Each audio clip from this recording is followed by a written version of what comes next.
Most seniors believe strength disappears for one simple reason. Age. They're told it's natural. They're told it's unavoidable. They're told the body simply wears out, and over time that explanation starts to feel convincing. After all, you eat carefully. You avoid excess sugar. You choose foods labeled healthy. You follow the rules, yet your body responds differently than it used to. Your legs feel thinner. Your grip feels weaker. Your balance feels uncertain. Your confidence in your own body quietly fades. Not dramatically. Not suddenly, but steadily. And what makes this so confusing is that you're doing the right things.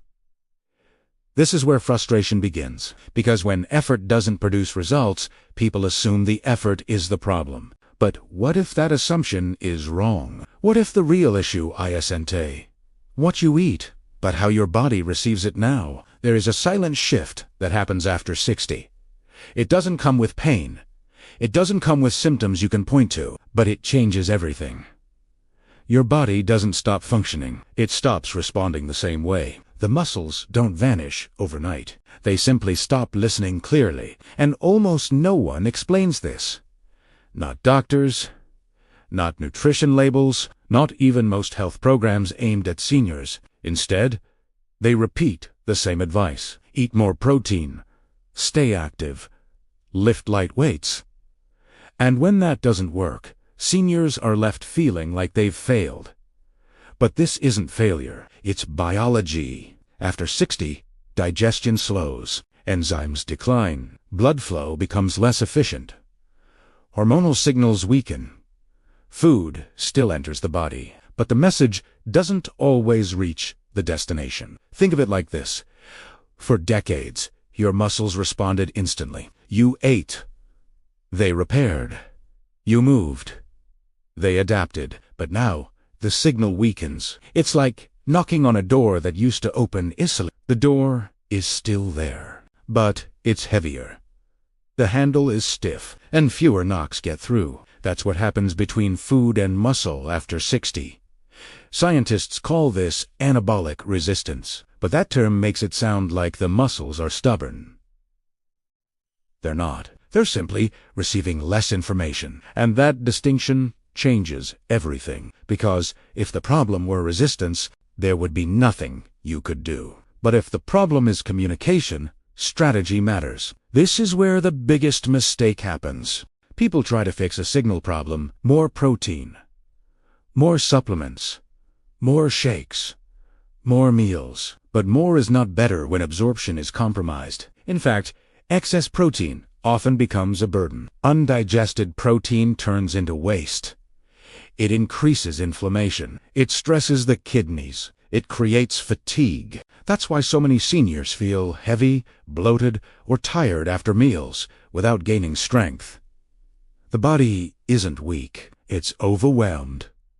It's overwhelmed. This is why eating healthy doesn't always work anymore. The definition of healthy changes with age.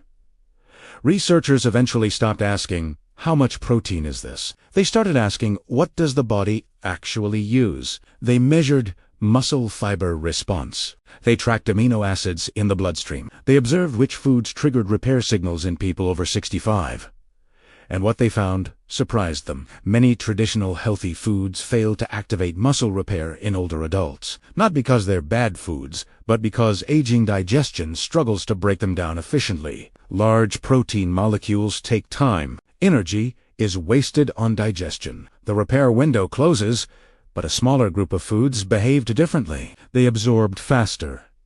They required less breakdown. They entered circulation quickly. Most importantly, they still spoke a language aging muscles could hear. This is where most seniors finally regain control. Because muscle is not built by effort alone. It's built by timing, delivery, and clarity. Exercise creates the signal. Food delivers the materials. But if the signal is weak, or the materials arrive too late, nothing happens. After 60, timing becomes critical. Morning and early afternoon are when muscles are most responsive. Late-night protein, which many people rely on, does very little after 60. This explains a painful truth. Many seniors eat well, but at the wrong time. They consume their most important nutrients when the body is least prepared to use them, and when results don't come, they assume decline is inevitable. It isn't. The body isn't giving up. It's asking for precision. This is why some seniors remain strong into their 80s, while others decline rapidly despite similar diets. The difference isn't effort. It's alignment. Alignment with how the aging body now works. Strength loss after 60 is not a punishment. It's not a failure of willpower. And it's not a moral issue. It's a communication issue. Once you understand that, everything changes. You stop chasing extremes. You stop blaming yourself. You stop accepting weakness as destiny. You start working with your biology. And when that happens, the body responds. Not instantly. Not magically. But steadily. Strength stabilizes us. Balance improves. Confidence returns. Not because you fought aging, but because you listened to it. If this explanation helped you see your body differently, leave a comment and share your age. This channel exists so seniors can finally understand what their bodies are actually asking for. And if you want clear, honest explanations about health after 60 without hype or confusion, subscribe to Elderly Health Explained. Because aging doesn't mean disappearing. It means adapting intelligently. And that changes everything.